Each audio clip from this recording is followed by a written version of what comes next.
మరి హిందుత్వ సాంప్రదాయం ప్రకారం భర్త ఒక్కడే, భార్య లేకుండా, కుటుంబం అంటే కుటుంబ సభ్యులు అందరూ లేకుండా ఒక్కడు మాత్రమే చేయొచ్చా?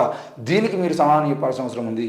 ఈ విషయాన్ని పీఠాధిపతులు అడుగుతున్నారు, మేం కాదు, పీఠాధిపతులు అడుగుతున్నారు. పీఠాధిపతులు ఈరోజు ఆ కార్యక్రమానికి రాకుండా ఉండడానికి కారణాలు ఏంటి అని మనం చెప్పాల్సిన అవసరం ఉంది. మరి అడిగిన వాళ్ళ మీద కోపం వస్తుంది అని అంటే రామ భక్తులకు కోపం రావట్లేదు, కేవలం మోడీ భక్తులకు మాత్రమే కోపం వస్తుంది. విమర్శ చేసే వాళ్ళు విమర్శ చేస్తే విమర్శకు సమాధానం చెప్పేటువంటి ప్రయత్నం చేయాలి, కానీ సమాధానం చెప్పకుండా కోపానికి గురై ఆ కోపాన్ని ప్రదర్శించేటువంటి ప్రయత్నం చేస్తున్నారంటే మీరు రామ భక్తులు కాదు, కేవలం మోడీ భక్తులు మాత్రమే.